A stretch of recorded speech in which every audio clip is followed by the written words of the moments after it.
Hi guys, welcome back to my channel. If you're new here, welcome. My name is Piso and I'm really glad that you're here. I know that it's been a minute guys since I've been on here, but I've been kind of busy with a lot of different things that I'm doing, but I just wanted to come on today guys, just to talk a little bit about my perspective of we're about to have our election in Liberia next week, and for a lot of us that go back and forth to Liberia or that are in transition to Liberia, this election is really important. So this is my message to the candidates.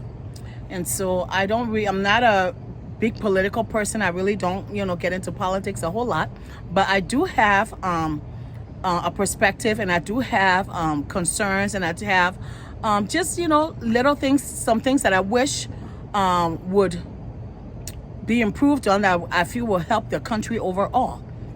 And so this is my message to the candidates that are running for president of Liberia. So one of the things to consider is the visa process for people going back and forth to Liberia. Like, it really needs to be improved. It needs to be streamlined, and it needs to improve. A lot of diasporan Liberians go back and forth to Liberia all of the time.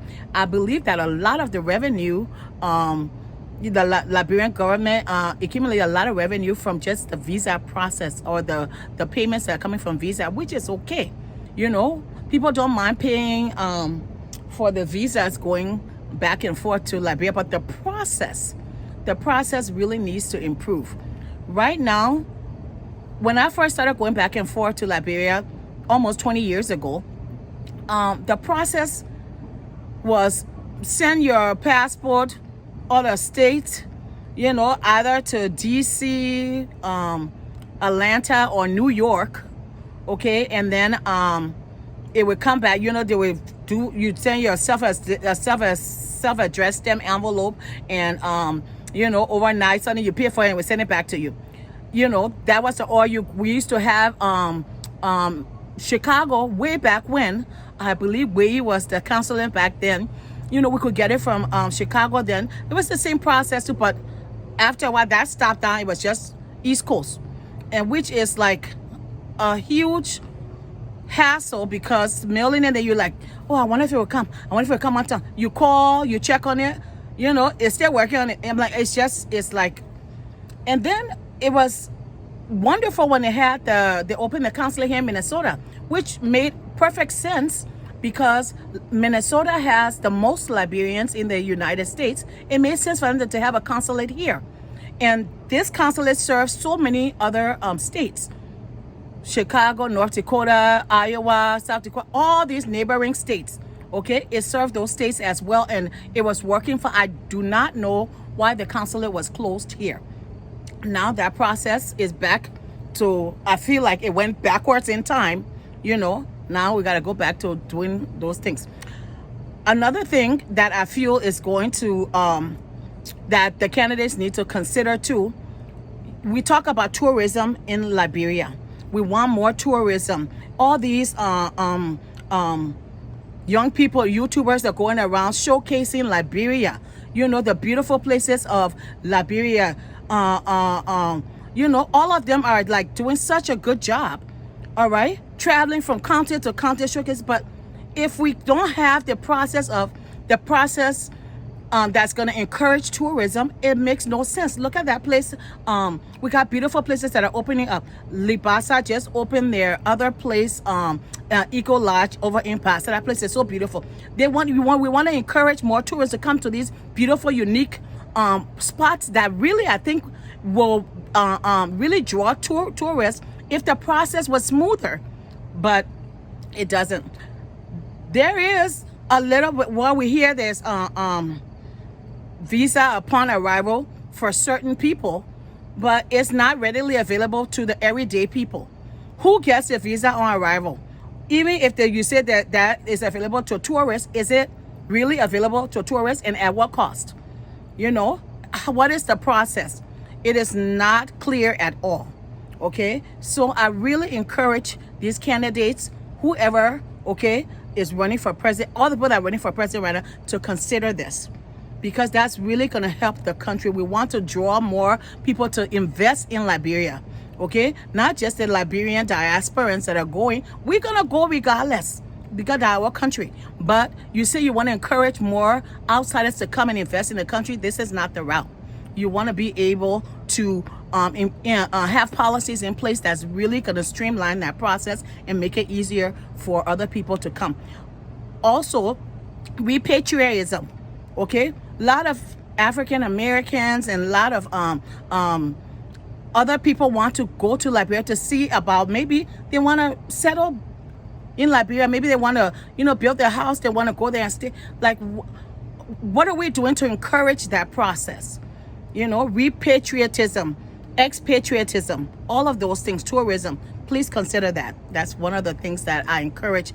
That's one of my messages to the candidates right now. Another thing that I want you guys to consider, people who are running for president right now, please improve the process at the airport, the arrival process and the departure process. The arrival process still, it has improved some, okay, but it still needs work. The departure process, it still needs a lot of work. Standing outside for all of that time, waiting to go inside, you get inside the line, different line, you come, just I know you're in the wrong line, go to this line, all of that stuff. That is not okay. After all these years, that's not okay. Please improve the process that people have to go through it for doing arrival and departure at the airport. That's also going to improve tourism. That's also going to improve, you know, the flow into the country. That's going to, you know, be better for the economy and everything else. Roads. We all know that the roads, like, the roads are bad. The roads are bad. The road, we really need to invest in the roads. Don't just dig it up and leave it for months and months and months and months. Okay, that's not okay. You know, if it's not going to be worked on at a steady rate, don't even dig it up. You know what I'm saying? So please improve the roads. That would be great. Invest in the roads. Yeah, that's really needed. Another thing is healthcare system. Healthcare is one of the number one thing that are a big concern for people wanting to move back home, and also people coming to visit Liberia for an extended amount of time. So healthcare system. Now, of course, like I'm speaking now for in regards to people going to Liberia and people who go on a regular basis. The healthcare system is improved for everybody, the people living in Liberia as well. But I'm just speaking from the perspective of people going back and forth to Liberia, or who are transitioning to Liberia and want to stay there and want to move to Liberia. That's a huge concern for people because of the healthcare system. So please put some thought into it and some work into improving the healthcare system. Okay, it's gonna take a lot of input from a lot of different sectors, you know, that's going to come together to improve that healthcare system. But solicit those help from those sectors, you know, that's going to be able to improve it, and not just, you know, like the same old, please. Okay, that's really needed. That healthcare system is a big setback for a lot of people, especially people who want to retire back home. Okay, they're like, they were talking about they got this pre-existing condition. What if this? And that leads me to my next point: responding to emergencies. There is really not a good process of responding to medical emergencies. No, there's no ambulance system that's really readily available to everybody. There's no system like if something happens to you, you can do this, you can do that. Not really. I know it's a huge, you know, undertaking, but it needs to be addressed. You know, it needs to be addressed for a lot of these other things, you know, to happen. So the healthcare system needs to be worked on big time. Okay. And also with healthcare, also that comes security. You know, do people feel safe in Liberia? The average Liberians living back home too, do they feel safe in their country? Do they feel safe walking around after a center? You know, like, do they feel safe in certain places, or just from place to place? And people coming in, you know, they're really concerned about security, not just security worker, but also overall security of the country. You know, so healthcare system security, please put that on your agenda. It should be at the top of your agenda as well. Okay. And then one of my last points, there's a lot of things that I feel like, you know, I could go on and on and talk about, but I just jotted down a few points here. As far as those who are transitioning back home, whether your transition period is now, or I mean, when I say now, like you're moving into Liberia in the next few months, or it's next year, or in a few years. Maybe you're just beginning your transition period. You're just building your house now. You know, you just got your land. You're just starting that process. Okay, so what is the government doing to help that process of the average Liberian that are transitioning back home? They're building their houses, they're building their homes, they're getting land, all that stuff, and maybe they want to do business while they're there. What is the process of opening a business back home? Is it easy for the average Liberian diasporan who want to move back home or transition back home to go ahead, say this is the process, this is how you open your business, this is how you start your business? How easy is it? Okay, because people want to go home. Yes, they're moving, they're dressing, but they need income, so they're thinking about doing businesses because they worked, you know, in abroad all of their life. They ain't trying to go home to go work 9 to 5 and work, and they want to do business. They want to invest in business. But what is the process of opening those? Is it, you know, how streamlined is it? You know, so that's another concern about people transitioning home. What is the process, and is that process as streamlined as it could be? You know, I know there's a process now. I'm not saying that's not a process, but it's a process really efficient for everyone. That's a point that the candidates need to consider as they're asking people to vote for them right now. Okay.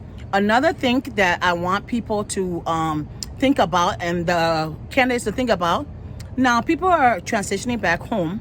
They're building their house. Now, the prices of building material, like some of the things like the everyday price, cement, sand, all of those, yeah, those are like, you know, they're pretty much you can get them the same price everywhere. But when you talk about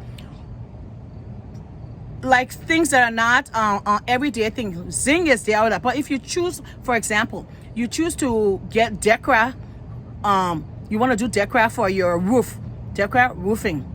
Now, pray tell me why that cost is so skyrocket right now. You know, I know that it's not for everybody to use. Yes, you know, it's a high-end product, but it's not as high-end as it should be. I mean, it shouldn't be that high-end. Okay, you're in where your neighboring country, okay, for a house, 4-bedroom house, you can roof your house in Ghana or other places for like $8,000 with Decra and all of that stuff. Okay, 3-4-bedroom house in Liberia, you're trying to get Decra for your roof, plan on spending anywhere from $15,000, $20,000, $25,000. I'm telling you, that is not okay. That is not okay. Those price gouging is not okay. So please, you know, when it comes to certain things, I know there's a monopoly on certain products and you know, things in Liberia where it's just, you know, only this people carry all of that stuff. But still, okay, that shouldn't mean that the price should just be ridiculous, 3, 4, 5 times other countries. That's not okay. Anyways, that's my 2 cents. That's my 2 cents right there. And I just had to come up here and, you know, kind of just say some of those things because that's the season that we're in. Our country is really, I feel like, at a threshold. We're at that place right now where it could either go left or it could go right, you know, and we're like, we could be so great, okay, but it's the decisions that we make that's going to determine whether Liberia goes this way or that way. So choose wisely when you are making your choice for candidate this year. I'm speaking to the Liberian people now, feeling with the candidates now. Liberian people, choose wisely when you're making your decision for who you want for president of Liberia. Think about these things. The everyday people in Liberia, what's going to benefit them? Their day-to people don't have jobs. Okay, they're trying to make ends meet small. Okay, what are some of the things that's going to benefit everybody in Liberia right now? You'll think about it when you're making your decision for who to become president of Liberia. The longevity, okay, the betterment of the country for the long term, okay, not just this year or next year. What are some of those decisions that our lawmakers and our government is making that's going to improve the country for the long run? Think about that when you're who you're putting in office or who you're going to choose, okay, for office for the next 6 years. 6 years is a long time. A lot can happen in 6 years. If the wrong decision is made, it will move the country backwards. Okay, the right decision could move the country forward. So let's think about it as Liberian. We who are here encourage your family members back home to think about these things when they're making their decision, okay, for who to become president of Liberia. Well, guys, I could go on, and you know me, I can talk, so I could go on and on and on. Like I said, I'm not political, but I do have a lot of opinion about, the things that could be improved on in Liberia, and all of us trying to give our help the little bit way that we can to improve the country. We're investing in Liberia. There's a lot of investment that a lot of us are putting in Liberia. A lot of the investment that we're doing, some are not even sharing some of it on here. A lot of investment we're doing in Liberia. Okay, so yes, we do have a stake. We're stakeholders as well. We do have a stake because we're investing in our country, okay, that we plan on being there, okay, for the long haul. All right? A lot of us, our transition period not come like this. So it's so close, and so we are we're very invested in what happens, to the country, not just for us, but for everyone in Liberia and those people who are going to be moving to Liberia or visiting Liberia on a regular basis or coming back and forth.